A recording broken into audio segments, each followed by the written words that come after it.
Olá, segundo ano. Vamos iniciar hoje, então, o conteúdo de análise combinatória. É o conteúdo que trabalha os problemas de contagem. A definição, então, deste conceito, é o campo de estudo que desenvolve métodos para fazer a contagem de forma eficiente do número de elementos de um conjunto. É chamado de análise combinatória. Associada à probabilidade e à estatística, constitui um poderoso instrumento de antecipação de resultado nos campos industrial, comercial, científico e governamental. Nós iniciaremos hoje, então, pessoal, com o princípio multiplicativo. Tá? Já comentei com vocês e lembrando que este conteúdo é bastante importante, aparece muito nas provas de Enem, e também de vestibulares. O princípio multiplicativo, então, consiste em vocês analisarem um acontecimento que ocorre em duas etapas sucessivas, etapas A e B. Se A pode ocorrer de M maneiras, e se para cada uma delas B pode ocorrer de N maneiras, o número de maneiras que os acontecimentos podem ocorrer se dá por M vezes N. Okay? Esse princípio também ele pode ser estendido para 3 ou mais etapas, não necessariamente só 2 etapas. Vamos acompanhar então alguns exemplos. Um programa de TV sorteia 2 casas de uma mesma rua para entrega de prêmios. Os números das casas sorteadas devem ter 3 algarismos. Um dos números deve ser par, o outro deve ter algarismos distintos. Do total de números possíveis, quantos atendem à primeira exigência e quantos atendem à segunda? Bom, pessoal, aqui nós pensaremos da seguinte forma. Se os números das casas precisam ter 3 algarismos, logo, de todos os algarismos que nós dispomos, que são os 10 algarismos de 0 a 9, na casa das centenas eu não posso ter o algarismo 0. Se ocorresse isso, o número não seria de 3 algarismos, sim de 2 algarismos. Observem também quando ele usa a palavra distintos, que é a segunda situação aqui. Então, neste caso, os algarismos não podem se repetir. Para a primeira situação, ele quer que o número seja par, 3 algarismos. Notem que ele não cita a palavra distintos aqui na primeira situação. Então, olha só. Nesta primeira, na casa das centenas, como eu já comentei, não pode aparecer o número 0. Caso contrário, não seria um número de 3 algarismos. Então, dos 10 algarismos possíveis que nós temos para utilizar, aqui nós temos somente 9 que podem ser utilizados, pois o 0 será excluído. Então, na casa das centenas, 9 possibilidades. Na casa das dezenas, eu tenho 10 possibilidades de algarismos, porque aqui eu posso utilizar o algarismo 0 e posso repetir também o algarismo que foi usado aqui, E mesmo não sabendo o que algarismo é, mas eu sei que um desses algarismos foi utilizado aqui. E na casa das unidades, eu também tenho, aliás, agora na casa das unidades, para que o número seja par, eu só tenho 5 opções de algarismos que podem ocupar esta casa das unidades, que seria o 0, o 2, o 4, o 6 ou o 8, Então, lembrando novamente, casa das centenas, 9 possibilidades. Casa das dezenas, 10 possibilidades. E casa das unidades, 5 possibilidades, porque o número precisa ser par, Então, multiplicando estes valores aqui, nós obtemos 450 números pares de 3 algarismos. Ok? E para a segunda situação, os números devem ter, então, algarismos distintos, Observem aqui, novamente, na casa das centenas eu não posso ter o 0, Então, eu tenho 9 possibilidades para centenas. Agora, como os algarismos devem ser distintos, pessoal? Aqui na casa das dezenas eu também tenho 9 possibilidades, Por quê? Porque um valor foi utilizado nas centenas, porém aqui nas dezenas agora eu tenho a possibilidade de colocar o número 0, o algarismo 0. Então, 9 possibilidades nas centenas, 9 na dezena. E na unidade, agora, eu possuo apenas 8 possibilidades, tá? Porque dos 10 algarismos que eu tenho, 2 ficaram aqui, né? Um na centena e outro na dezena. Então, 9 vezes 9 vezes 8 totaliza 648 números de 3 algarismos distintos. Ok? Outro exemplo. Raul almoça em um restaurante que oferece refeições a um preço fixo, com direito a uma entrada, um prato principal e uma fruta. O restaurante oferece 2 opções de entrada, seria sopa ou salada, 3 opções de prato principal, carne, massa ou legume, e 2 opções de fruta, pera ou maçã. Quantas refeições diferentes Raul pode montar? Então aqui, pessoal, nós precisamos analisar de cada uma das situações aqui, quantas possibilidades ele tem. Então, para a entrada, 2 opções, sopa ou salada. Prato principal, então, eu tenho 3 opções. E de fruta, eu possuo 2 opções, tá? Nós podemos realizar este problema montando este esquema aqui, que seria a árvore de possibilidades. Então, reparem aqui, ó, se ele escolher sopa, como a entrada, ele tem como opção de prato principal carne, massa ou legume, tá? Se ele escolher sopa e carne, para fruta, ele pode escolher pera ou banana, tá? Então, aqui, eu já tenho 2 possibilidades, tá? De sopa, carne e pera, sopa, carne e banana, tá? Se ele escolher sopa e massa, ele pode escolher depois pera ou banana. Então, sopa, massa e pera, sopa, massa e banana, tá? E assim por diante, tá, pessoal? É um esquema um pouquinho mais trabalhoso, tá? Mas é uma forma bastante usual também de resolver o problema.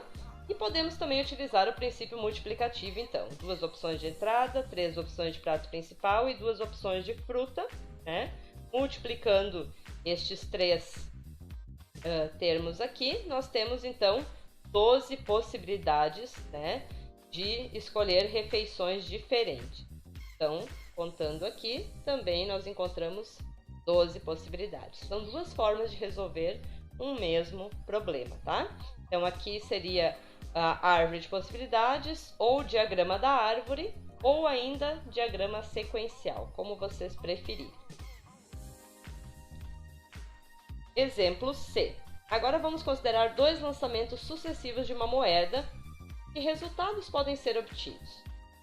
Então, aqui, pessoal, primeiro, tá? Vamos chamar cara de C e coroa de K. Lançando uma vez a moeda e logo em seguida a segunda vez, tá? Olha só o que nós temos de possibilidade. Se no primeiro lançamento eu obtiver cara, no segundo eu posso ter cara novamente ou coroa, tá? Se no segundo lançamento, se no primeiro lançamento eu obter coroa primeiro, eu posso no segundo obter cara ou coroa novamente, tá? Então, essas aqui são as possibilidades, tá? Ou seja, 4 possibilidades de resultado no lançamento, então, em 2 lançamentos consecutivos de uma moeda. Notem aqui, a moeda ela possui 2 faces, cara ou coroa, e eu tenho 2 lançamentos. Então, 2 vezes 2, 4 resultados possíveis. Agora, vamos acompanhar alguns exercícios resolvidos, tá? Primeiro, 3 alunos chegaram atrasados em uma palestra. No auditório só estão vazias 7 cadeiras. De quantas maneiras eles podem ocupar estas cadeiras, tá? Então, observem aqui, são 3 alunos, tá? Quando o primeiro aluno chega, então ele tem 7 possibilidades de escolha de cadeira. Tá? Quando o segundo aluno vai sentar, ele não tem mais as 7, porque uma dessas cadeiras já foi ocupada pelo seu colega, que já sentou. Então, o segundo aluno só pode escolher 6 possibilidades de cadeira. E o terceiro, por sua vez, 5 possibilidades, porque 2 cadeiras já foram ocupadas, tá? Então, 7 vezes 6 vezes 5, pelo princípio multiplicativo, temos 210 maneiras diferentes, então, destes 3 alunos ocuparem as cadeiras vazias no auditório. Outro exemplo. Ao entrar em um cinema, 6 amigos encontraram uma fileira de 6 poltronas livres. De quantas maneiras diferentes eles podem ocupar estas poltronas, tá? Este é um exercício muito parecido com o anterior, porém aqui o número de poltronas vagas é a mesma quantidade do número de amigos, né, que irão ocupar essas poltronas. Então aqui, ó, o esquema das poltronas, né? 6 possibilidades para o primeiro amigo que chegar, ele pode escolher entre as 6 cadeiras, né? O segundo tem 5 possibilidades de escolha, o terceiro 4, né? E depois 3, 2, até que para o último só resta uma cadeira, né, de opção para que ele se sente. Então, multiplicando todos esses valores, 6 vezes 5, vezes 4, vezes 3, vezes 2, vezes 1, 720 maneiras diferentes de 6 amigos ocuparem 6 poltronas livres, ok? Agora nós temos, então, a situação das placas, né, no Brasil. Elas são compostas, então, por 3 letras, seguidas por 4 algarismos. Quantas são as possibilidades de placas diferentes nesse sistema? Considere o alfabeto com 26 letras, tá? Notem, pessoal, que aqui, então, não há restrição, né, onde ele fala que não pode ser repetido o algarismo, então podemos repetir tanto as letras quanto os algarismos, tá? Então, observem o esquema que foi montado aqui, o espaço das 3 letras e o espaço dos 4 algarismos, tá? Aqui, então, nas letras, considerando o alfabeto de 26 letras, né? Nós temos 26 vezes 26 vezes 26, tá? Possibilidades de letras aqui, então, em cada uma dessas, né, dessas ordens. E dos algarismos, nós temos 10 possibilidades em cada espaço aqui, tá? Então, multiplicando todos esses valores, tá? O total de placas diferentes é 175.760.000 placas diferentes, utilizando este sistema aqui. Quantos números de 4 algarismos podem ser formados com os algarismos 0, 1, 2, 3, 4 e 5?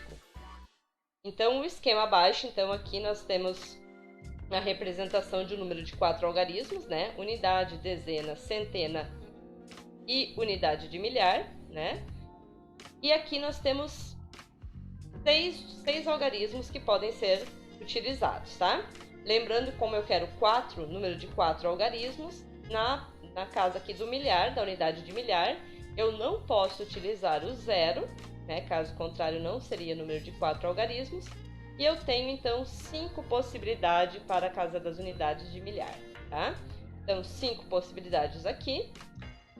Como não cita a palavra distintos aqui, que os algarismos devem ser distintos, para centena, dezena e unidade, nós temos 6 possibilidades de escolha, tá? Então, porque volta todos os números aqui que podem ser ocupados nessas 3 casas, certo?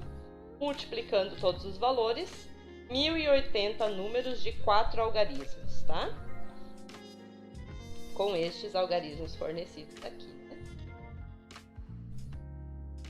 Outro exercício. Quantos são os números de 4 algarismos distintos? Observem agora a palavra distintos aqui. Formados com os algarismos 0, 1, 2, 3, 4 e 5, que são divisíveis por 5, tá? Então, quanto mais restrição o problema colocar, mais atenção vocês precisam tomar, tá? Então, olha só. Primeiro, tá? Vamos pensar aqui. Para o número ser divisível por 5, ele precisa terminar, então, em 0 ou 5, tá? Então, na primeira situação, nós vamos fixar o 0 como sendo o algarismo das unidades, tá? Então, tendo o 0 aqui, né? E como os algarismos precisam ser distintos, nós tínhamos o total aqui de 6 algarismos, né? Para utilizar, utilizamos o 0 aqui, tá? Se o 0 foi utilizado aqui, nos resta 5 possibilidades para a casa aqui da unidade de milhar, né? E agora aqui, Para a casa das centenas, eu tenho somente 4 possibilidades, porque dos 6 algarismos fornecidos, eu já utilizei o 0 aqui e um algarismo aqui na casa da unidade de milhar, que eu não sei qual é, tá? Mas a questão de qual algarismo que vai aqui também não faz diferença na hora da resolução. Então, aqui eu tenho 4 possibilidades e aqui na casa das dezenas me restam 3 possibilidades, tá? Multiplicando isso aqui, cuidem, tá, pessoal? Porque este 0 aqui, ele tá fixo, então eu vou multiplicar as possibilidades dessas 3 casas aqui. Dezena, centena e unidade de milhar, tá? 5 vezes 4 vezes 3, 60 possibilidades, então, terminando com 0, tá? Agora, terminando com 5, fixando 5 aqui na casa das unidades, para a casa da unidade de milhar. Agora, nós precisamos cuidar aqui, né, que nessa casa não pode ser 5 e também não pode ser 0, tá? Então, dos 6 algarismos que nós dispomos no início, nós temos agora 4 possibilidades para a casa da unidade de milhar. E agora aqui para a casa das centenas, nós temos 4 também, porque agora pode ser o 0 aqui, tá? E para a casa das dezenas, 3 possibilidades. Então, 4 vezes 4 vezes 3, 48 possibilidades de um número ser divisível por 5, terminando com 5, né, com estes algarismos aqui que foram fornecidos. Então, concluindo, assim, há 60 números terminados em 0 e 48 terminados em 5, tá? Então, somando aqui, 60 mais 48, é possível formar 108 números divisíveis por 5. Ok, pessoal? Para a próxima aula, então, nós estudaremos a fatorial de um número natural e permutação, tá? Tudo dentro do conteúdo de análise combinatória. Eu espero que vocês tenham compreendido e consigam realizar os exercícios propostos com facilidade. Um grande abraço e até mais!